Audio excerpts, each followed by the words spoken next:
In 1990, a broke comedian drove his beat-up car to the top of a hill overlooking Los Angeles. He took out a checkbook and he wrote himself a check for $10 million. He dated it 5 years in the future and wrote, "For acting services rendered." 5 years later, almost to the day, he was paid exactly that. $10 million. His name was Jim Carrey. Now, you've probably heard a story like this before, and you've probably rolled your eyes. Millions of people swear manifestation changed their lives. Most scientists call it nonsense. Here's the strange part, they're both wrong. I used to think it was pure fantasy too. Then I actually looked at the research, neuroscience, psychology, decades of experiments. And what I found doesn't need a single drop of magic. It might be more unsettling than magic. To understand why manifestation works, you first have to accept one deeply uncomfortable fact about your own brain. You have never actually seen reality. Every second, your senses fire about 11 million bits of information at your brain. 11 million. And the amount you're consciously aware of? Around 40. Your brain throws away 99.9 to 9% of everything. So what you experience as the world isn't the world. It's a tiny, edited highlight reel, and something inside your head is the editor deciding, every moment, what makes the cut and what stays invisible. That editor has a name. Deep in your brainstem sits a network of neurons called the reticular activating system. Think of it as the bouncer at the door of your awareness. It decides what gets in. And here is the key to everything. The bouncer doesn't choose randomly. It lets in whatever you have told it matters most. You've felt this. You buy a red car, and suddenly red cars are everywhere. The world didn't fill up with red cars. Your bouncer simply started letting them through. Psychologists call it the frequency illusion. Now follow this. The moment you really decide that you want something, you reprogram the bouncer. You hand it a new list, and it starts showing you a world you were blind to a minute ago. The opportunities were always there. The contacts, the openings, the lucky breaks. You just couldn't see them because you never told your brain they mattered. Manifestation, step 1, is simply aiming the filter. But noticing isn't enough. This is where it gets stranger. In 1948, a sociologist named Robert Merton described something he called the self-fulfilling prophecy. His idea, what you expect to happen quietly, changes how you behave, and how you behave changes what actually happens.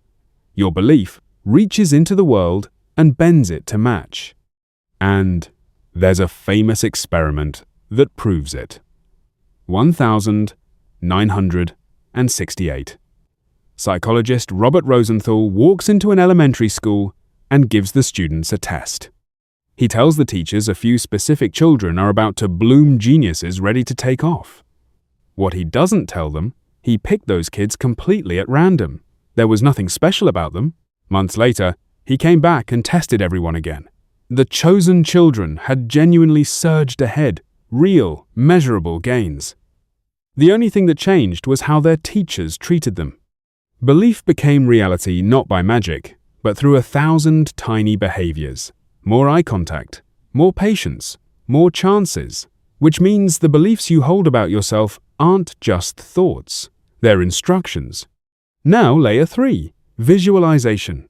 Elite athletes have quietly used this for decades, and brain scientists finally know why it works. Arnold Schwarzenegger said he pictured his muscles growing as huge as mountains. Swimmer Michael Phelps watched the tape of the perfect race in his mind every single night before sleep for years. Brain scans reveal the secret. When you vividly imagine an action, your brain fires almost the same circuits as actually doing it. You're not daydreaming, you're rehearsing. So when the real moment comes, you've already been there 1,000 times. Put the 3 together and the so-called magic dissolves into something real. Focus reprograms what you see. Belief reshapes how you act. Rehearsal prepares you to win. And then the 4th force takes over compounding.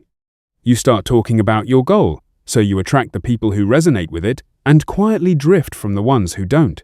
Each conversation, each small yes, each tiny win builds on the last. A snowball becomes an avalanche. But now, the part the manifestation gurus almost never tell you. The catch. Because this same machine runs perfectly in reverse. Point your focus at lack, at fear, at "this will never work for someone like me." And your bouncer obeys. It hunts the world for evidence that you're right. You start manifesting the exact failure you dreaded. Same engine, opposite fuel. And there's one more myth to break, the biggest one. That if you just visualize hard enough, it'll come to you. Psychologist Gabriele Oettingen spent years testing exactly that. What she found is disturbing. People who only fantasized about their dream, who pictured the success and stopped there, actually achieved less. The vivid daydream tricked their brains into feeling like they'd already won and drained the very drive they needed to act. Jim Carrey, the man with the $10 million check, said it best himself. You can't just visualize and then go eat a sandwich. So here's the real formula. Not wishing. See it clearly. Believe it fully. Then move, take the actions your new eyes can finally see, and let them compound. Visualization points the car. Action drives it. Manifestation was never magic. It's the most powerful instrument you will ever own. Your own attention finally aimed, on purpose, at what you actually want. Which leaves only one real question. Not whether manifestation works, it does. The question is, what have you been manifesting all this time, without even realizing it? Thanks for watching. If this changed how you see your own mind, subscribe to Reborn Lab's Big Ideas. Drawn simple.